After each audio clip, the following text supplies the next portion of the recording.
अनुपमा गौतम की धुलाई करती है और इसी चीज से गुस्सा होकर गौतम अनु की रसोई में ही आग लगा देता है। और यहाँ पर भी गौतम का गुस्सा शांत नहीं होता है, बल्कि वह राही के साथ भी कुछ ऐसा करता है जो जानकर आपके होश उड़ जाएंगे। आखिर पूरी कहानी क्या है, आइए जानते हैं आज के एपिसोड में। तो बिना किसी वक्त गवाए चलिए अनुपमा के लेटेस्ट एपिसोड का रिकैप टेलीविजन से भी पहले शुरू करते हैं। कहानी की शुरुआत होती है राघव और तोशु से। ये दोनों ही बहुत ज्यादा परेशान होते हैं क्योंकि अंश अभी भी मिसिंग है। अंश को किसने किडनैप करवाया, वो कैसा होगा, किस हाल में होगा, अभी तक इसका किसी को भी कोई भी पता नहीं चला है। हालांकि राघव को यहाँ पे डाउट होता है कि सारा ही काम कहीं ना कहीं गौतम नहीं करवाया, क्योंकि अंश का और कोई भी दुश्मन नहीं है गौतम के अलावा। लेकिन बिना सबूत और गवाहों के ये गौतम पे इल्जाम भी नहीं लगा सकते। जैसे ही राघव घर के अंदर जा रहा होता है उसी वक्त कुछ गुंडे ओमनी की वैन लेकर आते हैं, राघव के सामने 2 सेकंड के लिए रोकते हैं और एक बड़ा सा पोटला वहाँ पर फेंक देते हैं। इस पोटले के अंदर अंश होता है। पूरा ही परिवार अंश की ऐसी हालत देख के शॉक हो जाता है। उनके पांव तले जमीन खिसक जाती है, आंखों के सामने अंधेरा छा जाता है, क्योंकि घर का इकलौता लड़का जिसे कि सारे ही लोग बहुत ज्यादा प्यार करते थे, सबसे छोटा बेटा, आज ऐसी हालत में।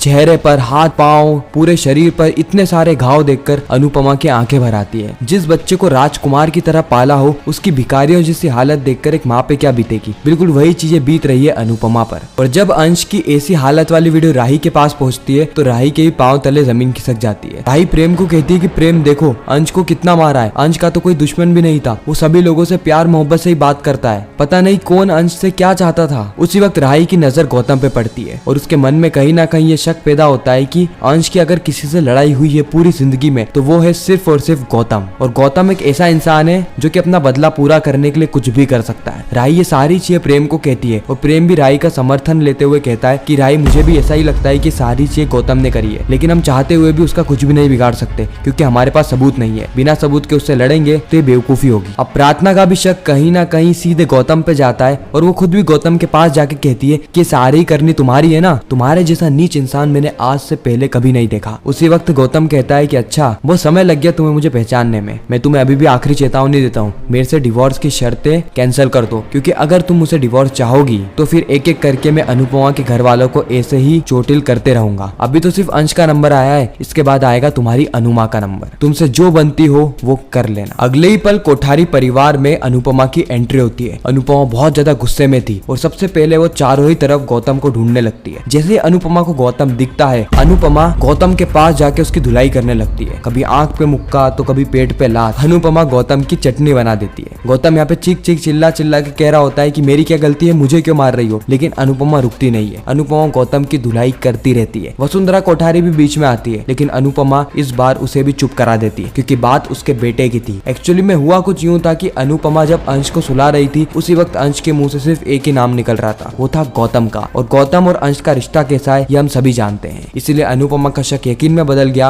और अनुपमा सीधे आ गई गौतम से अपने बेटे का बदला लेने के। जाते आते अनुपमा गौतम को कहती है कि अगर अगली बार तुमने मेरे बेटे या मेरे परिवार पर नजर डाली तो फिर तुम्हारी खैर नहीं। इस वक्त तक प्रार्थना, राही और प्रेम ये तीनों ही अनुपमा को सपोर्ट कर रहे होते हैं। राही कहती है कि अच्छा हुआ माँ आपने इसकी धुलाई कर दी, क्योंकि मैं ये काम करने ही वाली थी। अब अनुपमा वहाँ से जा रही होती है और गौतम मन ही मन में कहता है कि जाओ, तुमने मेरी तो धुलाई कर दी ना, अब जैसे ही तुम घर जाओगी तुम्हारे लिए मैंने एक सरप्राइज तैयार कर रखा है। सरप्राइज। जैसे ही अनुपमा अपनी रसोई की ओर जा रही होती है, अनुपमा को वहाँ पे ढेर सारी भीड़ दिखती है। अनुपमा को समझ में नहीं आ रहा होता है कि यहाँ पर इतनी भीड़ क्यों है। जैसे अनुपमा आगे देखती है तो उसकी रसोई में आग लगी हुई थी, यानी अनु की रसोई जल रही थी, वो भी अनुपमा की आंखों के सामने। ये सारी चीजें अनुपमा से देखी नहीं जाती। अनुपमा अपनी रसोई की तरफ भागती है, लेकिन उसी वक्त सभी लोग अनुपमा को रोक रहे होते हैं। इस वक्त तक पूरा ही परिवार टेंशन में था, क्योंकि जिस चीज से इनका पूरा ही घर परिवार चल रहा था, जो चीज अनुपमा के लिए एक बिजनेस कम एक परिवार ज्यादा थी, वह चीज अनुपमा की आंखों के सामने ही राख में तब्दील हो रही है। ये सारी चीजें देखकर अनुपमा बेहोश हो जाती है। अगले पल हम देखते हैं कि एक गुंडा गौतम से मिलने आता है। ये वही गुंडा था जिसने की अनु की रसोई में आग लगाई थी। गौतम उसे सारे पैसे दे देता है और कहता है कि अब तुम यहाँ से फरार हो जाओ, ऐसी जगह जाना जहाँ पर तुम्हें कोई भी ढूंढ ना सके, और वापस इधर पलट के मत आना और ना ही मुझे कभी याद करना। गौतम ने यहाँ पर चाल तो बहुत बड़ी चली है प्रार्थना का डाइवोर्स कटवाने के लिए। लेकिन क्या सही में इनका डाइवोर्स रुकेगा? इस और अनुपमा को होश आता है और अनुपमा कहती है कि भगवान का लाख लाख शुक्र है कि मेरा ये सपना था। पूरा ही परिवार अनुपमा के आसपास था। अनुपमा सभी को कहती है कि आपको पता नहीं है मुझे कितना बुरा सपना आया था कि मेरी अनु की रसोई जल रही थी। लेकिन सभी लोग शांत खड़े होते हैं। जिसे अनुपमा अपना हाथ देखती है उसका हाथ काला पड़ा होता है। अनुपमा समझ जाती है कि ये कोई सपना नहीं था, बल्कि असलियत में अनु की रसोई में आग लग गई है। अनु की रसोई तहस नहस हो गई है। इसलिए अनुपमा दौड़ते हुए जाती है अनु की रसोई की तरफ। अनु की रसोई में आग तो बुझ गई होती है, लेकिन पूरा ही सामान तहस नहस हो गया था। यानी अनुपमा ने जो सारे पैसे इकट्ठा करके आने वाले 3 महीने का राशन इकट्ठा किया था, वह राशन भी राख में तब्दील हो गया। अनुपमा की सारी इन्वेस्टमेंट चकनाचूर हो गई, सब कुछ तबाह हो गया। अनुपमा एक एक बर्तन को देखती है और उसकी आंखों से आंसू आने लगते हैं कि किस मुसीबतों में उसने अनु की रसोई शुरू करी थी और अनु की रसोई ने ही उसको सब कुछ दिया, उसे प्यार दिया, उसे सम्मान दिया, उसे पैसा दिया। लेकिन आज अनु की रसोई ही तहस नहस हो गई है। और वो आगे की जिंदगी कैसे चलाएगी, किस तरीके से उसके घर के लोगों का पालन पोषण होगा? अनुपमा को ये सारी बातें खाई जा रही थी। राघव अनुपमा को सपोर्ट करता है, लेकिन सपोर्ट से आखिर क्या ही होगा? अनुपमा सभी से पूछती है कि यहाँ पर आग कैसे लगी। सभी लोग कहते हैं कि हम लोग यहाँ पर नहीं थे। किंजल कहती है कि वो किसी और काम से गई थी। तोशु कहता है कि वो डिलीवरी करने गया था। राघव कहता है कि वो एक मीटिंग में गया था। यानी अनु की रसोई में उस वक्त तक कोई भी नहीं था। अनुपमा को समझ में आ जाता है कि ये पूरा ही काम कहीं ना कहीं गौतम से लिंक है। ये सारी चीजें गौतम ने करी है। इसलिए अनुपमा गौतम की खबर लेने के लिए जा ही रही होती है कि उसी वक्त बा अनुपमा को रोक देती है। बा अनुपमा से कहती है कि अनुपमा देखो, अभी भी समझ में नहीं आ रहा है, वो कोठारी परिवार के लोग हमें चैन से जीने नहीं देंगे, क्योंकि हमने एक बेटी उनके यहाँ जबरदस्ती थोप दी है और दूसरी भी थोप रहे हैं। वो चाहते हैं कि हम पूरी तरीके से खत्म हो जाए, इसीलिए तो गौतम ने ऐसा किया। उसने हमारे अंश के साथ भी कितनी बुरी हालत करी। अगर तू वापस जाएगी, लड़ेगी, तो अब आगे पता नहीं क्या ही करेंगे। हो सकता है कि हमारा घर भी जला दे। इसलिए तेरे को समझदारी से कदम उठाना चाहिए, मत जा लड़ने, हमारी औकात नहीं है उनसे लड़ने की। अनुपमा की इस वक्त तक आंखों में आंसू आ गए थे, लेकिन अनुपमा को बाकी बातें सही लग रही थी, इसलिए अनुपमा चुपचाप घर की ओर निकल जाती है। अब जैसे ही ये खबर राही और प्रेम तक पहुंचती है, इन दोनों के भी पांव तले जमीन खिसक जाती है कि अनु की रसोई में आग लग चुकी है। क्योंकि इन दोनों की भी करियर की शुरुआत अनु की रसोई से ही हुई थी। यहाँ तक कि प्रेम की करियर की भी। प्रेम को भी अनु की रसोई में वो सब कुछ मिला था जो कि उसे कोठारी परिवार में ना मिल पाया, यानी सम्मान, इज्जत। लेकिन अब राही का शक यकीन में बदल जाता है और राही सीधे गौतम के पास आके कहती है कि ये सारी चीजें तुमने करी है ना। अब क्योंकि पूरा परिवार वहाँ पे सामने खड़ा था, इसलिए गौतम कहता है कि हाँ सारी चीजें मैंने ही तो करी है। बाहर जो युद्ध हो रहा है वो भी मैंने किया, जो ट्रैफिक जाम हो रहा है वो भी मैंने किया। दुनिया की सारी प्रॉब्लम मेरे कारण क्रिएट हो रही है। पता नहीं कैसी कैसी बातें करते हो तुम लोग। वसुंधरा कोठारी कहती है कि ये सारी चीजें उस माही के कारण हो रही है। वो माही इस घर के लिए मनुष्य है। जब से उसके और आर्यन के रिश्ते की बात हुई है, उसके बाद अपशगुन पे अपशगुन, अपशगुन पे अपशगुन होते जा रहे हैं। हम सभी लोगों की जान पर भी खतरा आ गया है अब तो।